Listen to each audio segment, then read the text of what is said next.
this for us. So, Liam, the last time we learned about the name Jehovah, that it has lots of meaning, including that he can fulfill any promise that he has made. He's also unique in that he has titles such as Almighty, King of Eternity, and Creator.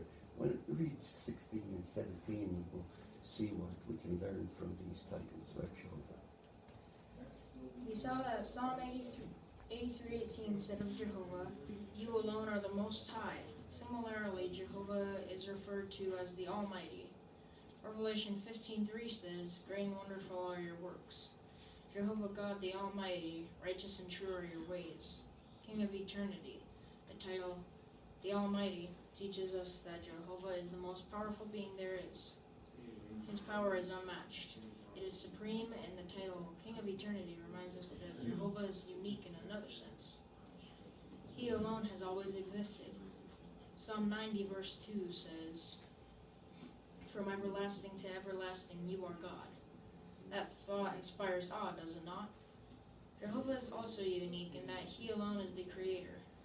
Revelation 4:11 says, "You are worthy, Jehovah our God, to receive the glory and the honor and the power, because you created all things, and because of your will they came into existence and were created." Everything that you can think of, from the invisible spirit creatures in the heaven, to the stars that fill the night sky, to the fruit that grows on the trees, to the fish that swim in the oceans and rivers, all of it exists because Jehovah is the creator. Thanks.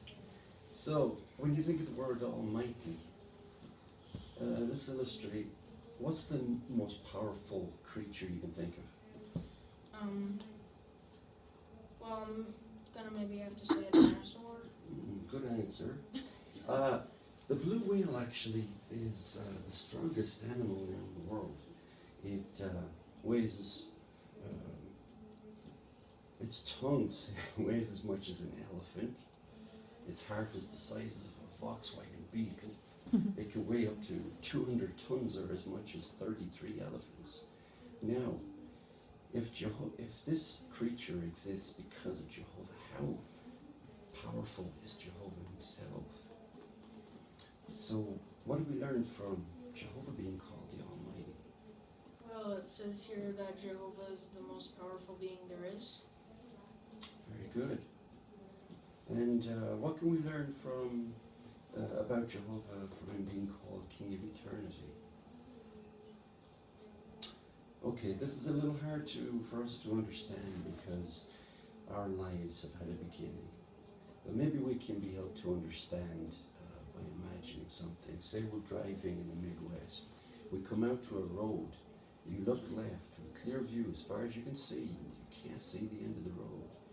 And then you look right, and it seems to go on forever. It's the same thing with Jehovah.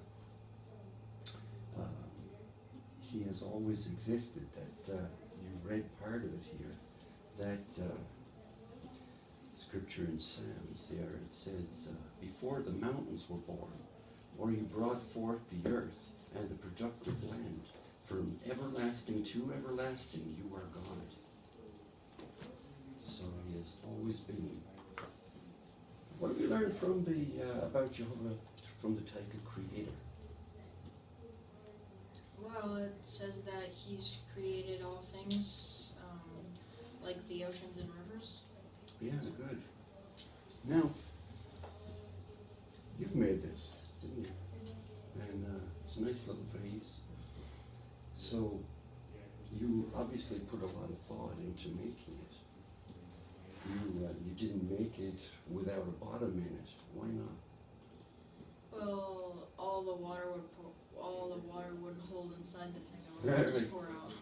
So, similarly, Jehovah had put a lot into creating the universe, the earth in which we live, in a way that would sustain life. And he also created us in a way that we could enjoy life, right? So,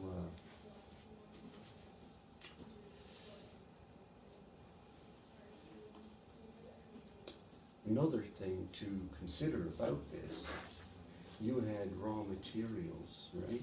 You started with clay and water. And Jehovah started creating without any raw materials. That would make him creator in the awesomest sense, wouldn't it?